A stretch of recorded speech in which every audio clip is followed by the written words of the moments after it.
I love you. You love me. Chung!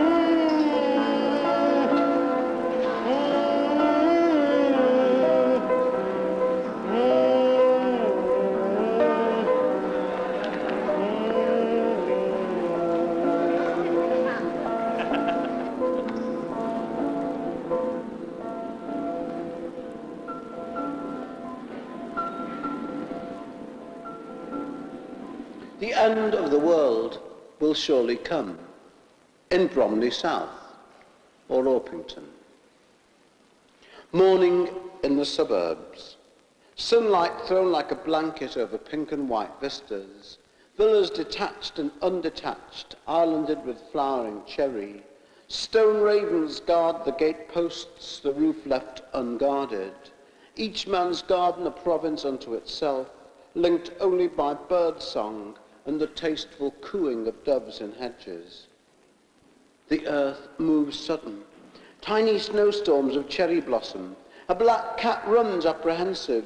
Flocks of starlings startled from bushes. Slow-growing crescendo of crushing picture windows. Gardens uprooted, blown, pink and white, sky high. Frozen agonies of begonias, held for a moment like a blurred Polaroid. Lawns flung like carpets. Golf clubs, potting sheds, wheeled shopping baskets, hurled into orbit. Deep freezers burst open, pre-packaged meals spilling everywhere, invitations to whist drives, coffee mornings, letters to long-haired sons at campus universities never to be delivered, pinboards, posters of Che Guevara, stereo systems, continental quilts, rows of neat lettuces, blameless chihuahuas, au pair girls still wet from dreams of Italian waiters, mothers-in-law, bullfight trophies, sensible wooden toys, world helpless in a vortex, rockeries like asteroids, blizzards of apple blossom against the April sunlight. A solitary picnicker, sitting on a breakwater above the red flint-strewn beach, hears a distant thunder as cliff tops crumble, looks up from the light scumbling the silver water, to see the horizon catch fire. Showers of small stones, smell of uprooted samphire, the last slice of ham, a packet of biscuits, the small black notebook slip away unseen as the concrete rears vertical. His ears last echo the cries of lost seabirds. One drifting pink petal catches the dying sunlight. We've got to forget about being boring about the bomb. We've got to get onto it the whole time, I think, because nothing's more important. I was reading a book about survival and reading the headings. Quote, clothing, cooking equipment, food, furniture, hygiene, lighting, medical, shrouds, unquote. What? Shrouds. Quote, several large, strong black plastic bags and a reel of 2-inch or wider adhesive tape can make adequate airtight containers for deceased persons until the situation permits burial. Unquote. No. I will not put my lovely wife into a large, strong, black plastic bag. No. I will not put my lovely children into large, strong, black plastic bags. No. I will not put my lovely dog or my lovely cats into large, strong, black plastic bags. I will embrace them all until I am filled by their radiation. Then I will carry them, one by one, through the black landscape and lay them gently at the concrete door of the concrete block where the colonels and the chief detectives and the MPs and the regional commissioners are biding their time. And then I'll lie down with my wife and children, and my dog, and my cats. And we will wait for the door to open.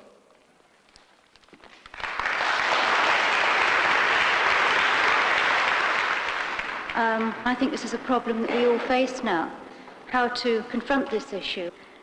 But I do believe that the power of words, of language, is greater than the destructive power of the weapons themselves. Now I'll read a love poem, just for a change, called Sometimes Love. Sometimes loving is a claw in the desert, machinery of shells, looking for a promise of water. Sometimes loving is the word that freezes a man and a woman forever, joined at the root. Sometimes loving is too near, like bright beetles through the eye of a snake. Sometimes loving speaks like a foreigner, and the sound is like a subterranean tournament. Sometimes loving is an arrangement of chairs, the judge's leather, and dark velvet for drowning in. Sometimes loving falls off the edge of the page into fingers and hands that cannot speak of it. I've got a poem about what it is to be a writer. And if I read this, it's a solo reading, I tend to think it looks as though I've got a chip on my shoulder, but you've seen and will see so many writers tonight. You must realize that all writers are the same in every possible respect, quite indistinguishable one from another. We all get letters. Dear Mr. Fisher, recently, while studying selections from a modern anthology with one of my GCE groups, I came across your interestingly titled, Starting to Make a Tree. After the discussion, I felt strongly you were definitely holding something back in this poem, though I can't quite reach it. Are you often in Rugby? If you are, perhaps we could meet, and I could try at least to explain. Cordially, Avis Tree. P.S. Should we arrange a rendezvous? I'm afraid I wouldn't know who to look out for, as I've never, unfortunately, seen your photograph. But I noticed you were born in 1930, the same year as Ted Hughes. Would I be right in expecting you to resemble him, more or less? Dear Miss Tree, it's true I'm in Rugby quite often, but the train goes through without stopping. Could you fancy standing outside the up refreshment room a few times so that I could learn to recognize you?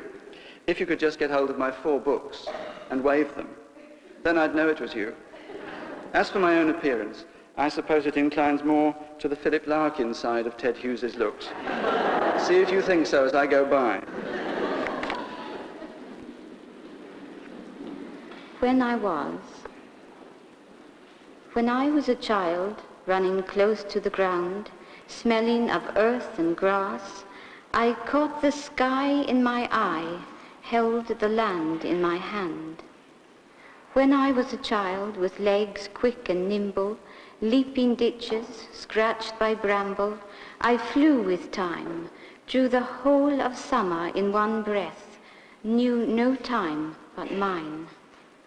When I was a child, stained purple with berries, lying deep in shady grasses, standing still in noonday sun, I heard the stilled woods speak, felt summer's wing touch my cheek. We didn't know we had a third parent, a godfather at every baby's christening, henceforth a progenitor. All seemed as the baby books foretold. Youth seemed just as bright and hopeless as ever. The future was our strip, tragicomic, our own. We lost our books, funked games, ate buns, dodged milk, observed our strange and sweating teachers. We grew, how we loved cinemas and Sinatra, and I mourned Alma Cogan's floating sequins whose singing died of cancer. For me, Pat Boone filled his letters with golden sands. We looked on the face of grace and turned with the right clock right round to clever and increasing rock. Ultimate Elvis, great seal, who bulged to babies in the swimming aisles and back again round the clock. We wanted fusion, our fingers tried out in landscapes, rural, urban, or renewed, derelict, or in old cars, or if richer and travelled, in vineyards by uncomfortable moonlight. These were our first tries. Behind them, fission, someone else's vision. This was the major parturition, part secret, part public, the black and grey penises of the bomb, parthenogenesis of the male, breeding and breeding its own, another, bigger, more swollen, spunkier, fuller of particles, and better at achieving coverage from the bowels of the earth to the ionosphere and higher, our leaders, high flyers. Trees are mute companions, looming through the winter mist from the side of the road, lit for a moment in passing by the car's headlamps, ash and oak, chestnut and yew. Witnesses, huge, mild beings who suffer the consequence of sharing our planet and cannot move away from any evil we subject them to, whose silent absolution hides the scars of our sins, who always forgive, yet still assume the attributes of judges, not victims.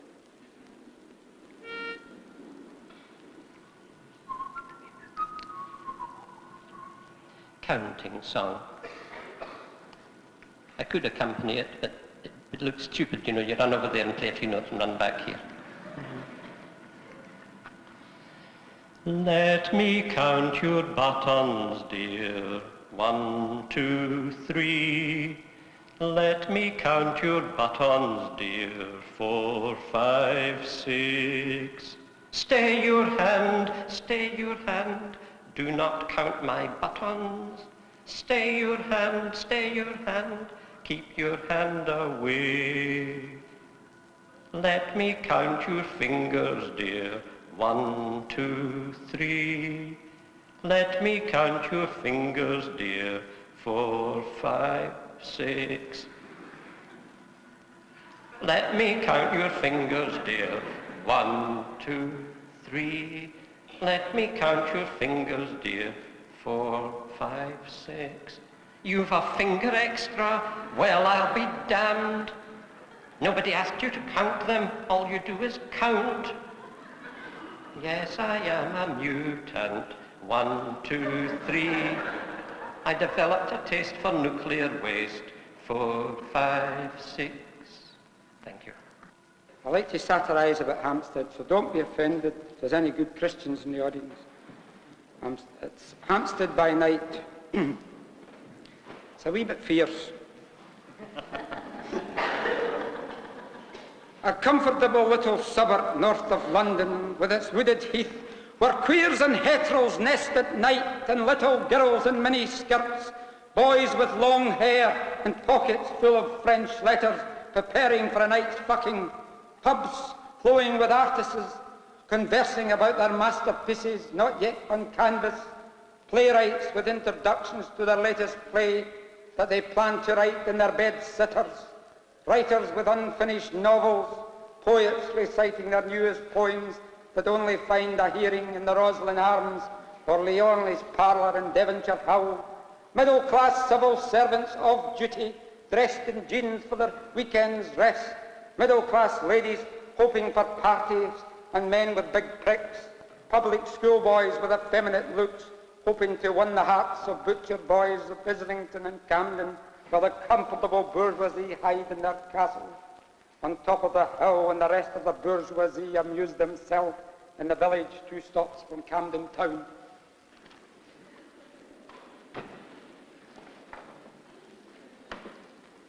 This is a poem about office life.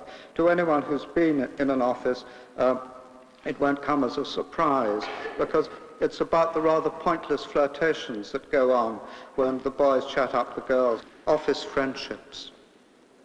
Eve is madly in love with Hugh, and Hugh is keen on Jim. Charles is in love with very few, and few are in love with him. Maura sits typing notes of love with romantic pianist's fingers. Dick turns his eyes to the heavens above, where Fran's divine perfume lingers. Nicky is rolling eyes and tits and flaunting her wiggly walk. Everybody is thrilled to bits by Clive's suggestive talk. Sex suppressed will go berserk, but it keeps us all alive. It's a wonderful change from wives and work, and it ends at 5:30. A poem called Interruption at the Opera House. At the very beginning of an important symphony, while the rich and famous were settling into their quietly expensive boxes, a man came crashing through the crowd, carrying in his hand a cage in which the rightful owner of the music sat, yellow and tiny and very poor, and taking on to the rostrum this rather timid bird, he turned up the microphone and it sang. Very original beginning to the evening, murmured the crowds, quietly fidgeting with the programs to find the significance of the intrusion. Meanwhile, at the box office, the organisers of the evening were arranging to evict the forceful intruder, whereas the attendants, poor and gathered in the nearby slums at little expense, went rushing down the aisles to do their job. They heard above the coughing and irritable rattle of jewels a sound that filled their heads with light, and from somewhere inside them there bubbled up a stream, and there came a breeze on which the youth was carried. How sweetly that bird sang. And though soon a fairer crowd were leaving their boxes and in confusion were winding their way home, still the attendants sat in the aisles, and some, so delighted at what they heard, rushed out to call their families and friends. And the children came, sleepy, for it was late in the evening, and they hardly knew if they'd done with dreaming or had begun again. In all the tenement blocks the lights were clicking on, and the rightful owner of the music, tiny but no longer timid, sang for the rightful owners of the song. Thank you.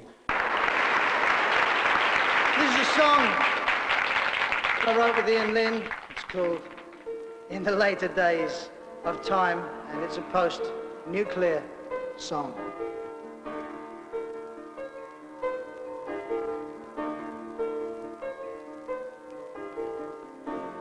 Out of the wilderness we will walk slowly.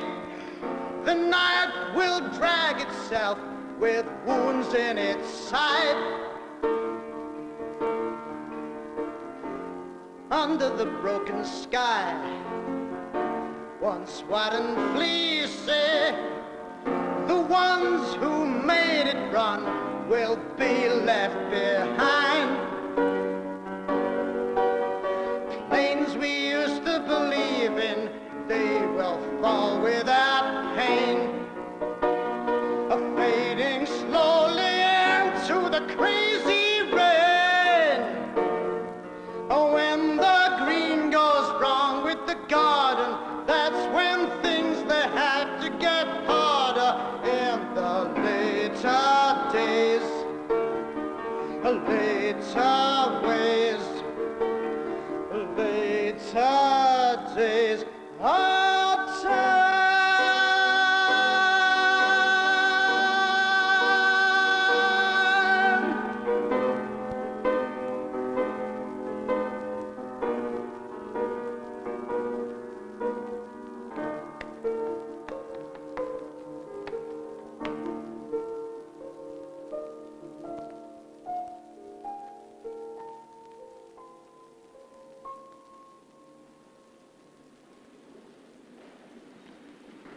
I'm going to read one poem by John Donne.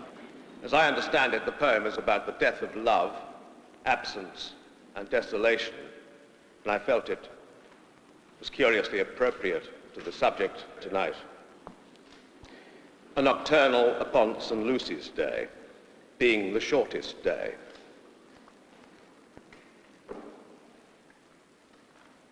It is the year's midnight, and it is the day's, Lucy's, whose scarce 7 hours herself unmasks. The sun is spent, and now his flasks send forth light squibs, no constant rays. The world's whole sap is sunk. The general balm the hydroptic earth hath drunk, whither, as to the bed's feet, life is shrunk, dead and interred.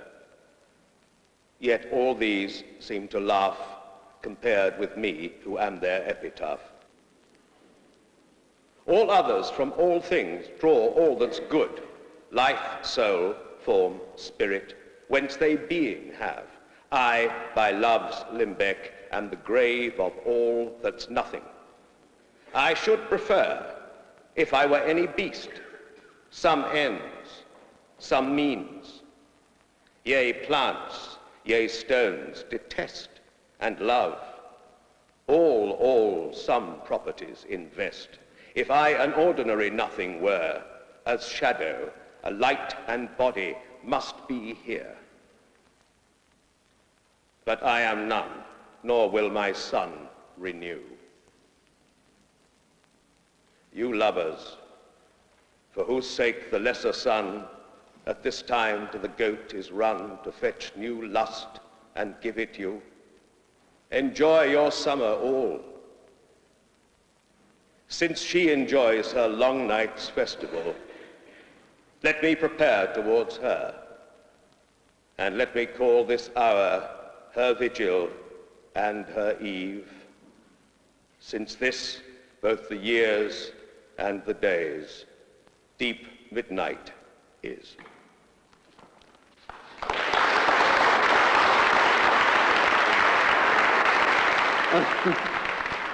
I always feel a bit guilty in a way on these occasions because it sounds like you're anti-progress, you know. It's not that. I mean, I do believe in the future. I do believe there is a future. So I thought I'd read you a science fiction poem. Warm your feet at the sunset before we go to bed. Read your book by the light of Orion with Sirius guarding your head. Then reach out and switch off the planets. We'll watch them go out one by one. You kiss me and tell me you love me by the light of the last setting sun. We'll both be up early tomorrow. A new universe has begun.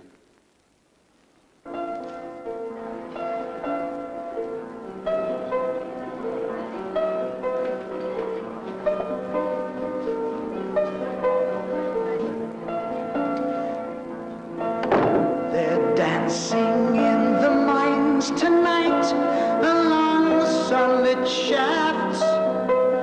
It reminds me of my last head. And now I sleep with constant sprite and thousands on a raft. Thousands on a raft.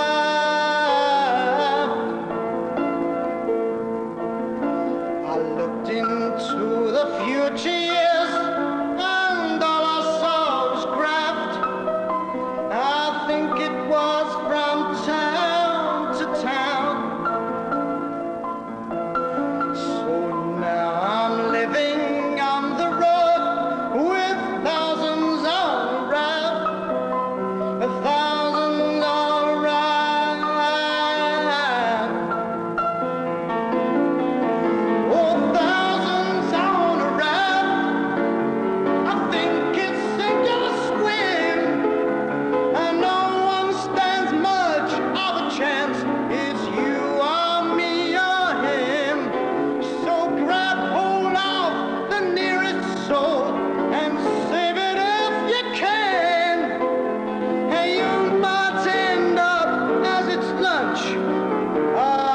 Become a van.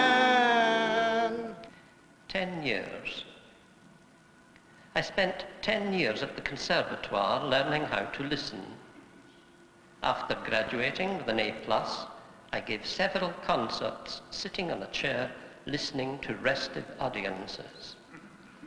Eventually, they started bringing instruments and went home after, thrilled with the quality of my reception.